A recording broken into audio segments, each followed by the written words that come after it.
Jokowi diadili Mahkamah Rakyat dengan menghadirkan 9 hakim yang mengadili atau menuntut dengan nawa dosa atau 9 dosa Jokowi. Ya, kita akan bahas di Bukan Partai Politik. Baik teman-teman, ini salah satu isu yang menarik ya, yang hadir, yang diberikan catatan oleh sobat yang menulis di konten sebelumnya, yang meminta saya untuk menonton jalannya siaran langsung Mahkamah Rakyat itu atau membaca artikel di seputar Mahkamah Rakyat, dan saya mencoba untuk melakukan think fast atau berpikir cepat, read fast ya, membaca cepat dan yang lain-lain. Maka catatan saya begini ya, saya kira ini menarik ya dalam konteks alam demokrasi. Entah sebenarnya kita mau merefleksikan ini apakah hanya tertuju kepada Jokowi atau terkait dengan kita semua ya. Karena hadirnya Mahkamah Rakyat ini mencerminkan distrust ya, ketidakpercayaan, delegitimasi ya, di mana lembaga-lembaga trias politika kita seperti birokrati, eksekutif maksud saya, legislatif dan yudikatif dipandang merupakan sebuah lembaga-lembaga kelembagaan negara yang sudah disfungsional ya. Jadi sebenarnya kan kehadiran Mahkamah Rakyat itu mau memberikan bacaan kepada kita terkait dengan adanya pelemahan sistem atau katakanlah erosi sistem ya, fungsi sistem dalam konteks bernegara. Apakah seperti itu? Tentu kan agak sulit untuk diterima tesis tersebut ya, bahwa apa yang muncul ini menurut saya adalah sebuah pendekatan teatrikal yang terlalu dipaksakan ya, seperti film Dirty Vote ya, kemudian munculnya barisan profesor menggunakan toga yang sebenarnya tidak lazim digunakan dalam demonstrasi, kemudian sekarang muncul seminar-seminar, bahkan deklarasi oleh akademisi yang kemudian jauh dari bahasa-bahasa seorang yang berpendidikan tinggi ya, yang selama ini kita pelajari dari mereka-mereka sendiri sebenarnya. Dan kemudian muncul lagi teater pentasan seni seperti ini. Saya memandang ini sebagai sebuah pementasan seni saja.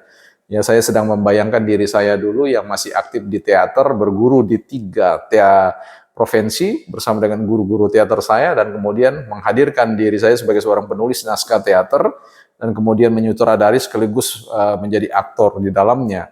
Dan kalau saya lihat dalam konteks itu, yaitu panggung teoretikal saja sebenarnya ya. Tapi nggak apa-apa ya, panggung-panggung teater itu juga kan menjadi sebuah kritik sosial ya, politik atau apapun. Tapi bagi seorang seniman, tidak dengan serta-merta kemudian dia menghadirkan sebuah pementasan tanpa basis data yang baik.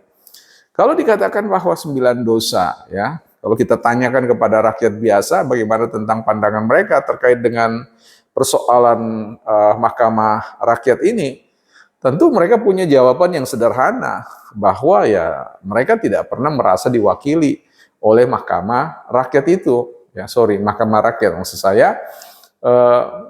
Mereka sudah memberikan suara mereka, mempercayakan keterwakilan diri mereka itu pada anggota DPR. Ya, dan selama ini mereka tidak menarik suara itu. Mereka masih memberikan suara itu untuk mereka menyampaikan suara. Nah, jadi kalau misalkan ada yang mengatakan bahwa itu adalah Mahkamah Rakyat, rakyat yang mana? Pastinya dipastikan bukan rakyat yang 80% puas dengan kinerja Jokowi, yang tidak pernah terbersit dalam pikiran persoalan dosa ya. Karena kalau berbicara tentang, kalau ada kejahatan-kejahatan yang dilakukan oleh Pak Jokowi, kan ada mekanisme kelembagaan yang kemudian bisa mengintervensi itu semua. Ya, tapi ada yang menganggap kita ini dibajak gitu loh, ya, otoritas, ya, integritas dari lembaga trias politika itu sudah dibajak. Ya kalau itu ditanyakan kepada rakyat biasa, dikatakan kami biasa Pak, kalau soal bajak membajak itu. Ya, tiap hari kami juga membajak sawah kami ya, dan kemudian kami menanaminya itu dan tumbuh dan kami manen.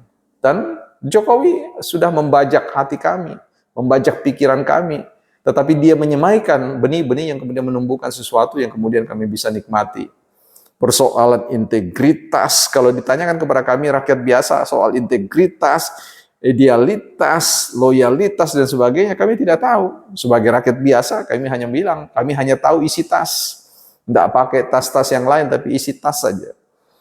Bahwa hari ini kami bisa melihat tas-tas kami, ya ada beras di dalam, ada gula, ada apa, dan kami bisa hidup. Dan kami merasakan semua. Ya, bukanlah sebuah isapan jempol apa yang dilakukan oleh Jokowi. Dan itu dikonfirmasi, diafirmasi oleh lembaga survei yang kredibel, yang puas terkait dengan kinerja lembaga-lembaga kita. Artinya, ya jauh begitu loh. Jadi apa yang sedang mau dihakimi di Mahkamah Rakyat itu, ya paling tidak pada akhirnya kita bisa menonton itu sebagai sebuah pementasan seni belaka lah, ya, tanpa juga mengurangi ya apresiasi kita terkait dengan upaya-upaya untuk menghadirkan sebuah cermin bening bagi kita untuk kali-kali memang ada, tapi saya rasa itu jauh ya. Apalagi sekarang rakyat itu bukanlah rakyat yang seperti dahulu. Rakyat ini tinggal tanya Google, tanya AI, ya data-data itu bisa muncul dan kemudian bisa divalidasi. Kalau berbicara tentang dosa-dosa kepada rakyat, ya tentu rakyat kebanyakan dalam sistem nilai keyakinan tertentu, ya Tuhan saja tidak menghukum dosa, kenapa ini manusia saling menghukum ya, seolah-olah tidak punya dosa dan sebagainya. Ya. Pemerintah mana di sepanjang sejarah Republik Indonesia ini yang tidak punya margin errornya? Ya dalam sign quote kalau kita pakai diksi doksa, mana presiden yang tidak punya dosa dalam masa kekuasaannya? Ya, bahkan di dunia pun ya setiap pemerintahan selalu memiliki margin errornya. Nah, kalau mau mengatakan bahwa lembaga kita ini sudah terbajak begitu, bahwa lembaga kita sudah tidak bisa dipercaya, sehingga kita menggunakan perangkat atau katakanlah kerangka pikirnya Francis Fukuyama, apakah kita mau mengatakan negara kita ini weak state? Ya oke lah, kalau weak state tentu ada hal-hal kelemahan di sana sini. Tapi kalau berbicara tentang bayangan yang dipikirkan oleh rekan-rekan yang ada di Mahkamah Rakyat itu, ya masuk menempatkan Indonesia dalam konteks failed state, ya failed state, negara gagal. Apakah negara kita gagal? Oh, nggak bisa dong. Ya, rakyat kok puas kok dengan semua jembatan, rumah sakit, jalan tol, infrastruktur bandara dan banyak lagi, bahkan sekarang IKN.